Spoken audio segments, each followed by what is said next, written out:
একটা সময় ছিল যখন আমির খানের সিনেমা বেরোনো মানে ভারতবর্ষে যেন উৎসব হতো। আমরা আমির খানের কোনো ছবি প্রায় ২ বছর ধরে শুট হচ্ছে, আর ২ বছর ধরে আমির খান তার প্রিপারেশন নিচ্ছে বা ৩ বছর ধরে তার প্রিপারেশন নিচ্ছে। আমরা ছোটবেলায় ডেইলি আপডেট রাখতাম। আনন্দলোকে পড়তাম, পেপারে পড়তাম যে আমির খান অমুক সিনেমার জন্য এত কেজি ওজন বাড়ানোর জন্য তিনি এতগুলো ডিম খাচ্ছেন, তিনি এতগুলো ফল খাচ্ছেন। হ্যাঁ, আমির খানের চুল এতটা বাড়িয়েছে, আমির খানের চুল কার্লি করেছে এবার আমির খান নতুন লুকসে আসছে, এবার আমির খান 8 প্যাকস নিয়ে আসছে, এবার আমির খান একেবারে শরীরের চর্বি ঝরিয়ে দিয়েছে, এবার আমির খান পুরো অন্যরকম অবতারে আসছে, এবার আমির খান চুল ছোট ছোট করে দাড়ি হালকা করে রেখে দিয়েছে। সেই আমির খান যে যার স্টাইল স্টেটমেন্ট 4 বছর ধরে আলোচনায় থাকার পর একটা সিনেমা বেরোতো, যার ফিজিক, যার এক্সারসাইজ, যার বালখিল্য, যার ছেলে খেলা ছিল শরীরের ওজন বাড়ানো এবং কমানো, সেই লোকটার সিনেমা বেরোচ্ছে। এবং যে সিনেমা বেরোচ্ছে বা বেরোলো পুরোপুরি শান্তভাবে, কোনো হুজ্জুতি নেই। হ্যাঁ, ব্যাড ফেস প্রত্যেক সুপারস্টারের জীবনে আসে, সেটা আমরা দেখেছি। আমি শাহরুখ খানের জীবনেও একটা বড় ব্যাড ফেস চলেছে। এবং অদ্ভুত ব্যাপার, আমি একটা জিনিস দেখলাম, 2017 সাল থেকে যেন এই 3 সুপারস্টারেরই একটা ব্যাড ফেস স্টার্ট হয়েছে, যেখান থেকে তবুও শাহরুখ খান 2023-এ এসে ঘুরে দাঁড়ালো। সে পরপর 3খানা একটা তার মধ্যে অল টাইম ব্লকবাস্টার দিল, একটা ব্লকবাস্টার দিল আর একটা হিট দিল। তো দিয়ে সে ঘুরে দাঁড়ালো ঠিকই, কিন্তু সলমান খান এখনো অব্দি দাঁড়াতে পারলো না, একটা হিট সেরকম ভাবে একটা ব্লকবাস্টার হিট দিতে পারছেন। আমির খান 2022-এ একটা ইন্ডিয়ান অ্যাডাপশন করলো, সেই ইন্ডিয়ান অ্যাডাপশনটা ইন্ডিয়ান লোকেরাই বুঝতে পারলো না। কেন বুঝতে পারলো না আমি আজ অব্দি নিজেও বুঝতে পারলাম না, কারণ ছবিটা আমার দারুণ লেগেছিল। আর এই ইন্ডিয়ান অ্যাডাপশন আর কপি পেস্টের ডিফারেন্সটাই মানুষ বুঝতে পারে না।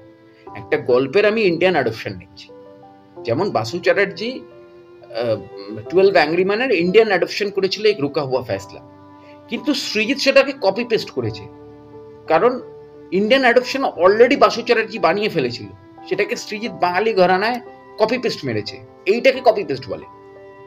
কিন্তু বাসু চ্যাটার্জির যে 12 অ্যাংরি ম্যান থেকে এক রুকা হুয়া ফ্যাসলা বানানো, সেটা কিন্তু কপি পেস্ট হলো না, সেটা কিন্তু ইন্ডিয়ান অ্যাডাপশন হলো।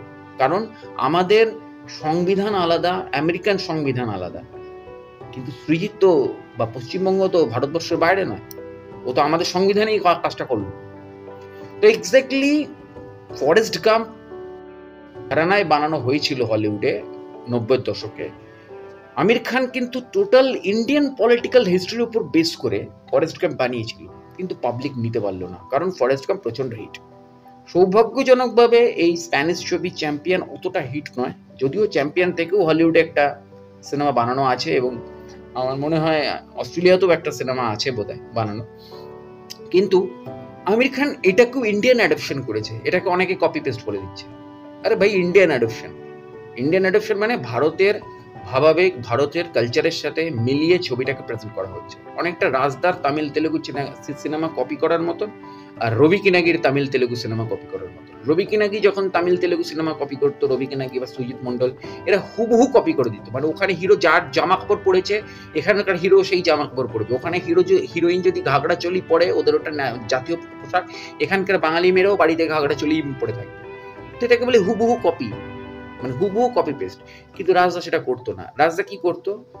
রাজদা যতবার কপি করেছে ততবার সেটাকে বাঙালি ঘরানায় ফেলেছে। যার জন্য আমরা যখন রেনবো কলোনি দেখি, তখন রেনবো কলোনির পরে যখন আমরা গিয়ে প্রেমামার দেখি, তখন কিন্তু প্রেমামারে আমরা কিন্তু বাঙালি ছেলেরা ওইখানে কিন্তু আমরা অ্যাটাচড হতে পেরেছি।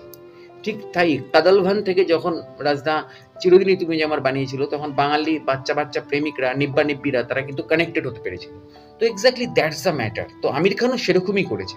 আমির খান একটা ইন্ডিয়ান অ্যাডাপশন করেছে এবং ছবিটা দুর্দান্ত বানিয়েছে, এবং এটা কোথাও আমির খানের একটা ছোট পরিসরে ফিরে আসে।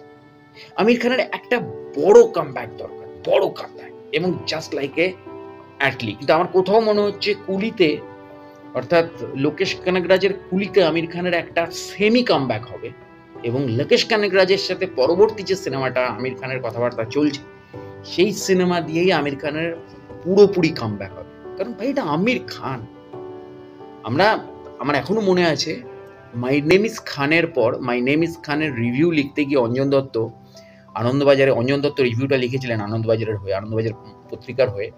তো সেখানের বড় বড় হেডিংয়ে ছিল একটাই লেখা যে আমরা আমির খানের কাছ থেকে আশা করি, কিন্তু আমরা শাহরুখ খানের কাছ থেকে এরকম অভিনয় আশা করি না। Shahrukh Khan my name is খানে যে অভিনয়টা করেছে, তো এক্স্যাক্টলি আমরা আমির খানের কাছ থেকে আশা করি, কারণ আমির খানের কেরিয়ারের দুটো ইনিংস, একটা হচ্ছে 80 আর 90 দশকের ইনিংস, যেখানে তার একটা চকলেট বয়, একটা লাভার বয় ইমেজ ছিল, যে ইমেজটা হয়তো পরম্পরা বাজি এবং সরফরোশে ভেঙে দিয়েছিল আমির খান।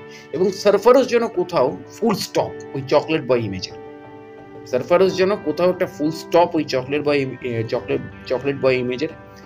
তারপরে 2000 দশক যখন এলো, একটা ফালতু ছবি দিয়ে 2000 দশকটাই শুরু করেছিল, কারণ এটা আজকের জেনারেশন জানে না যে 2000-এর দশক বা 2000-এর শতকের প্রথম রিলিজ সিনেমা ছিল মেলা আমির খানের, যেটা ডিজাস্টার হয়েছিল, কারণ ওই ছবিটা নেওয়ার কথা নয় সত্যি।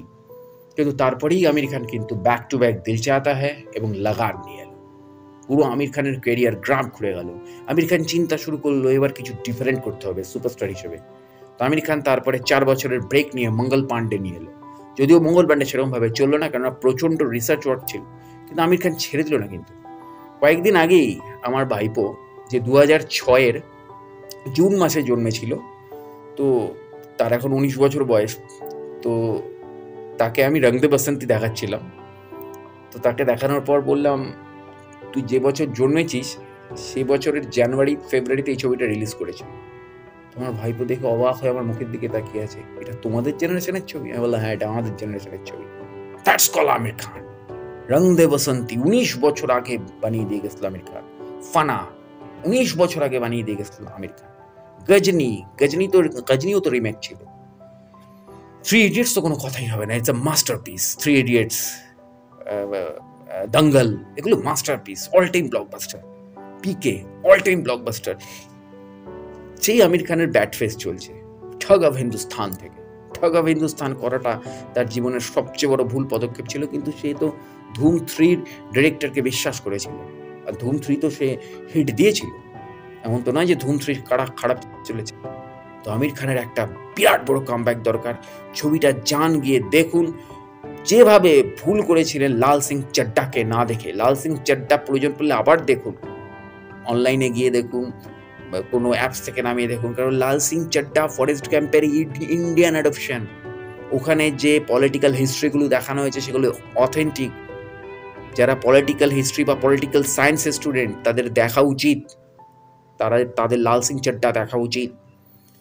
এবং অবশ্যই এই ছবিটা সিতারে জমিন পর, হ্যাঁ অবশ্যই তারে জমিন পরের সাথে তুলনামূলক আলোচনা করবেন না, কারণ তারে জমিন পর আমির খানের একটা অনবদ্য ছবি ছিল, যে ছবির মা গানটা এখনো আমাদের প্রত্যেককে কাঁদায়। সে মা বেঁচে থাকুক আর যাদের মা নেই প্রত্যেককেই কাঁদায় মা গানটা। তো এক্স্যাক্টলি সেই জায়গা থেকে দাঁড়িয়ে আমাদের অনেক ছোটবেলা, শৈশব সবকিছু কিন্তু এই তারে জমিন পর সিনেমার ঈশানের চরিত্রের সাথে জড়িয়ে আছে। কিন্তু সিতারে জমিন পর দেখিয়ে দিয়ে গেল কেন স্পেশাল চাইল্ড বলা হয়, কেন বিশেষ ক্ষমতা সম্পন্ন মানুষ বলা হয়। কারণ এই ছবিতে আমির খান জাস্ট একটা ক্যারেক্টার, এই ছবির হিরো হিরোইন কিন্তু ওরাই, ওই ছেলেমেয়েগুলোই কিন্তু হিরো হিরোইন। এবং এই ধরনের স্পেশাল চাইল্ড বা বিশেষ ক্ষমতা সম্পন্ন নন অ্যাক্টরদের দিয়ে অ্যাক্টিং করানো, it's not a matter of jokes. এই যে চেষ্টা, এই চেষ্টাটাকে করে নিস এবং আমির খানকে করে নিস যে তিনি সুপারস্টারডামের তকমাটাকেই চেঞ্জ করে দিয়েছেন। তিনি এত বড় স্টার, গ্লোবালি যার এই লেভেলের প্রেজেন্ট, সে কোনোদিনও তার নিজের সোয়াগ, নিজের স্টাইল স্টেটমেন্টকে পাত্তা দেয়নি। সে সবসময় একটা সোশ্যাল মেসেজ, একটা সোশ্যাল ইস্যুকে তুলে আনতে চাইছে। তার ব্যক্তিগত জীবন যা হয়ে যাক, ব্যক্তিগত জীবনে সে 3টে বিয়ে করুক, 4টে বিয়ে করুক, 10টা বিয়ে করুক, সেটা ফ্যাক্টর নয়। ফ্যাক্টর হচ্ছে সে কাজটা কি করলো দিনের শেষে। তো দ্যাটস দ্য ম্যাটার। এই কারণে সিনেমাটা সবাই মিলে দেখুন, অবশ্যই জুড়ে থাকুন আমার চ্যানেল এবং পেজের সাথে। দেখা হচ্ছে পরের ভিডিওতে। নমস্কার।